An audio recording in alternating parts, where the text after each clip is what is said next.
Bonjour, quand notre ville bouge, quand elle change avec ses travaux, ses grands aménagements, nous sommes tous des râleurs. Les élus, les administrations, les institutions sont les cibles de nos critiques. C'est pas beau, c'est moche, c'est pas pratique, on n'est pas d'accord. Et pourtant, une fois que ces aménagements sont réalisés, on vit mieux notre ville. Je vous propose aujourd'hui de découvrir pourquoi il y a ces phénomènes avec deux personnes qui travaillent de l'autre côté du miroir, c'est-à-dire deux communicantes qui travaillent dans deux structures qui essayent de nous expliquer ces changements dans nos villes. Alors, tout d'abord, j'ai le plaisir d'accueillir Pascale Montefiore. Bonjour. Bonjour. Vous êtes directrice du pôle rayonnement de l'Agence d'urbanisme et de développement de la région Flandre-Dunkerque.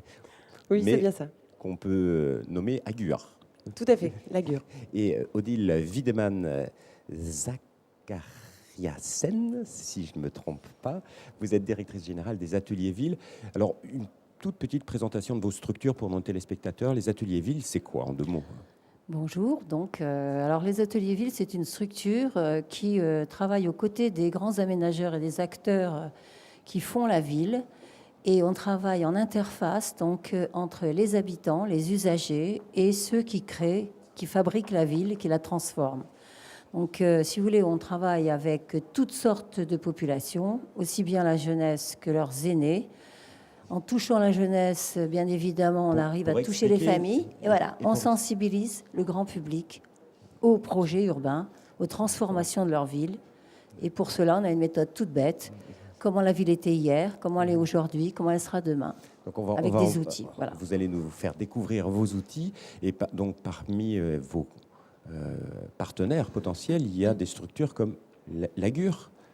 Pascal Montefiore ou pas? Oui, tout à fait. D'ailleurs, c'est pour ça qu'on est là toutes les deux. C'est pas un hasard. En fait, l'agence d'urbanisme, même si c'est pas sa seule vocation, contrairement à Atelier Ville, l'agence d'urbanisme a toujours été très impliquée dans la participation des habitants et l'information, etc., etc. Donc voilà, on est. Mais une agence d'urbanisme, c'est quoi pour nos téléspectateurs? Il faut expliquer. Alors, de façon très simple, en fait, toutes les agences ne sont pas forcément structurées de la même façon, mais deux fonctions reviennent automatiquement. C'est à la fois tout ce qui est planification. Donc, vous savez, les gens, quand ils construisent leur maison, ils doivent respecter un règlement. On appelle ça les PLU, les plans locaux d'urbanisme. Voilà. En fait, l'agence participe à l'élaboration de ces plans d'urbanisme et des schémas de développement, donc des stratégies de développement d'un territoire à 15-20 ans également. Par ailleurs, on a aussi un pôle très important dans les agences qui concerne le projet urbain. Et là, on a à la fois des paysagistes, des architectes qui travaillent à la construction de la ville de demain. La ville de demain, quand elle se construit, ses citoyens deviennent des râleurs. Est-ce que c'est une préoccupation d'une agence d'urbanisme et comment vous essayez de travailler avec les citoyens pour essayer de les sensibiliser à ces évolutions? Tout à fait. Alors, en fait, l'agence de Dunkerque en particulier a toujours été très impliquée dans la création de ce lien avec les habitants. Parce que finalement, les habitants râlent parce qu'ils sont mal informés ou il y a une méconnaissance derrière tout ça. Mais finalement, quand on leur explique ce qu'on sait nous, c'est-à-dire les enjeux en matière de mobilité, en matière de densité, etc., finalement, ils comprennent des choses et leur point de vue change également. Et donc, on essaie à travers ces actions aussi d'essayer de privilégier aussi l'intérêt général par rapport à l'intérêt individuel qui fait qu'il râle en général. Mais pour vous qui intervenez dans ce type et qui travaillez dans ces structures, savoir que quand on lance un projet et que forcément les gens vont râler, vous y êtes habitué ou vous essayez toujours d'anticiper et de savoir d'où va venir le danger? Est-ce que c'est ce parc-là qui ne va pas plaire? Est-ce que c'est ce bâtiment qui ne va pas plaire? Alors, il y a toujours des choses qui ne plairont pas. L'objectif, c'est pas de satisfaire tout le monde et c'est pas possible de toute façon. Simplement, hier, on me posait la question quand il faut communiquer sur un projet pour éviter justement que les gens s'opposent ou râlent. Nous, on considère qu'il n'y a pas de moment. C'est pas quand la question, c'est sur quoi et vers qui. Et dans quel objectif. Donc, en gros, ça veut dire quoi? Ça veut dire que il n'y a pas un moment. Cette relation avec les habitants doit s'entretenir comme une relation qu'on pourrait avoir ensemble ou avec quelqu'un d'autre. Et c'est ce qui permet justement d'anticiper et de prévoir et d'accompagner le changement. Alors, tout le temps, mais comment, Madame Wiedemann? Écoutez, nos méthodes sont fondées sur la simplicité, l'accessibilité des connaissances.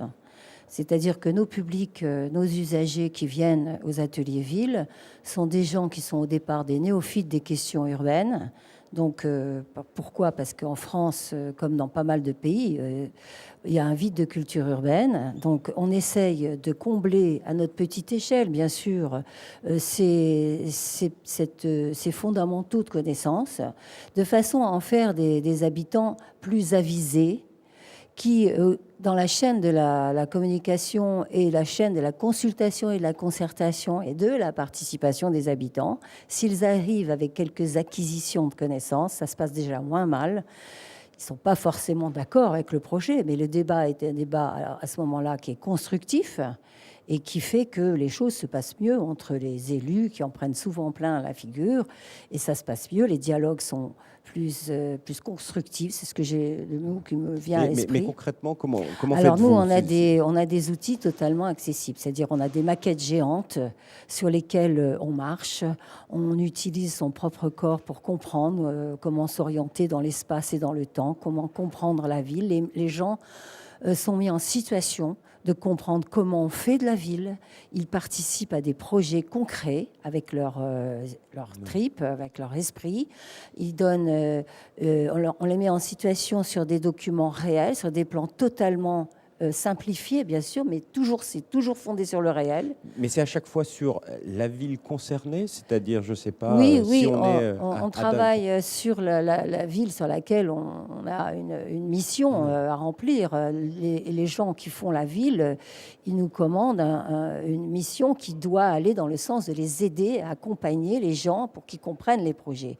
C'est comme ça que Dunkerque Connaissance, qu'on faisait sur Paris depuis pas mal d'années maintenant, mais ils ont eu envie d'utiliser cet outil de communication qui est très simple parce que les gens, finalement, touchent du doigt la matière de la maquette, voient les codes couleurs pour comprendre ce qu'est un équipement. Justement, voilà. Pascal Montefiore, racontez-nous ce qui s'est passé et peut-être comment les citoyens, les gens d'ici ont vécu ces maquettes à toucher. Et s'il y a eu vraiment, vous avez senti le changement de perception de la ville des gens qui ont pu participer à ces ateliers? Alors malheureusement, je ne peux pas encore répondre à votre question puisqu'on n'a pas encore les outils. Ils d'accord. ont été présentés justement en exclusivité hier Certes. lors d'un atelier dans le cadre de ce forum de Capcom. Pour autant, on a mis en place des tas de choses.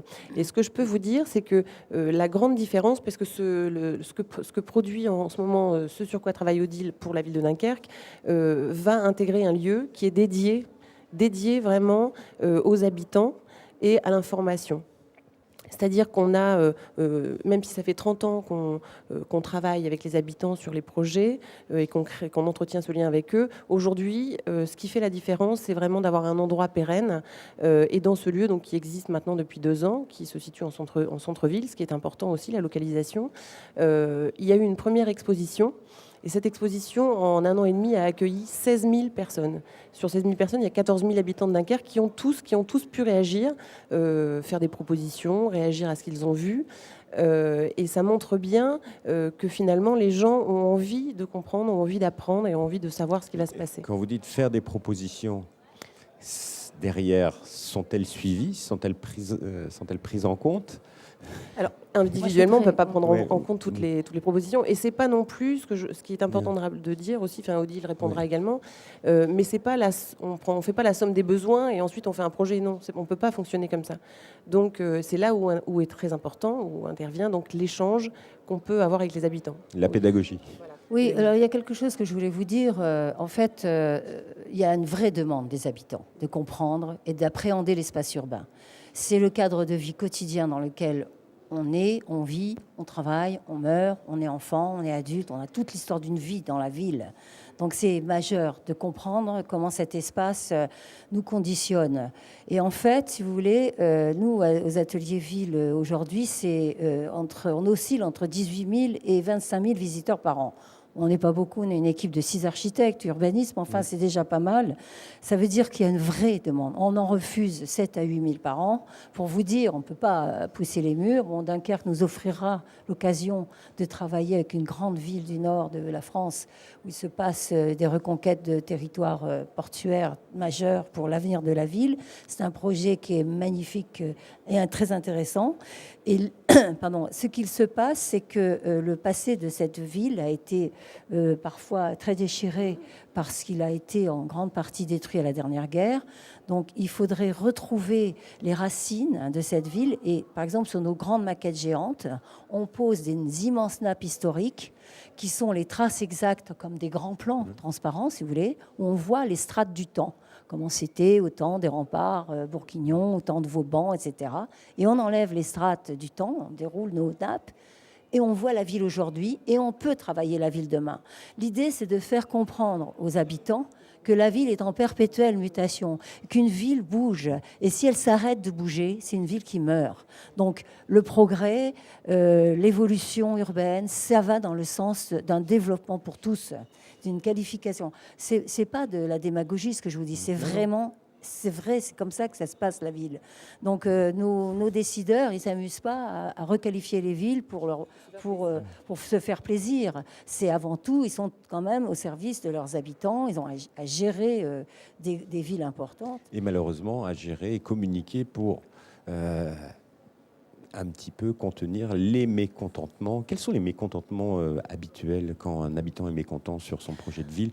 C'est quoi qui revient le plus souvent? Alors d'abord, je vais faire une petite confession. Atelier Ville ne donne pas de jugement. C'est-à-dire, enfin nous en tout cas, je sais qu'à Dunkerque, ils sont très sensibles à cet aspect-là, c'est-à-dire qu'on laisse le libre arbitre de chacun s'exprimer. Si vous commencez à dire la ville, il faut la penser comme ci, ou il faut la respirer comme ça, ou il faut l'interpréter comme ci, c'est pas la peine de faire appel à la communication sur la ville. L'idée, c'est que les gens quand ils puissent... voient un projet... Oui, alors, on leur fait comprendre très simplement comment se fabrique la ville, le processus complexe Mais là, c'était de au vu mise de en votre place. expérience. Oui. Vous avez présenté, j'imagine, énormément de projets depuis que vous intervenez. Oui. Quels sont les projets où les habitants réagissent le plus à fleur de peau? Alors d'abord, ça la se passe proximité, sous forme de cycle. Et à la dernière séance, quand ils ont fait des propositions concrètes sur des sites réels, en fonction des contraintes réelles, on invite les élus, on invite les acteurs, on invite les professionnels qui dialoguent, on invite les parents si c'est des plus jeunes, on invite toutes sortes d'habitants, des conseillers de quartier. Et là, des capitalisations d'idées sont prises en compte. Après, il y a un processus de décision qui est inhérent aux élus. Ça, on ne peut pas dire aux habitants, il y en a un qui veut une rue ici, il y en a un qui veut un parc écolo là, il y en a un qui veut... Bon, c'est pas possible. C'est une conjugaison de réflexion qui peut faire avancer. Mais l'idée, c'est qu'on puisse donner à chacun l'idée possible qu'il peut s'investir et comprendre comment ça marche, comme dirait l'autre. Voilà, j'espère que vous avez compris comment ça marche, parce que l'émission se termine. Juste pour nos téléspectateurs, s'ils veulent en savoir plus sur les aménagements de Dunkerque, ils peuvent aller sur un site internet, le vôtre, qui est... Oui, alors le site de l'agence... www.agur-dunkerque.org. Tout à fait, ou le site de la communauté urbaine. Enfin voilà, on travaille tous ensemble, donc il n'y a pas de souci. Et puis, si vous voulez en savoir plus sur les ateliers villes, un site internet www.atelierville.com. Au pluriel. Au pluriel, il y en a plusieurs. Merci beaucoup, mesdames. Quant à nous, on se retrouve bientôt pour une autre émission sur la communication publique. Au revoir.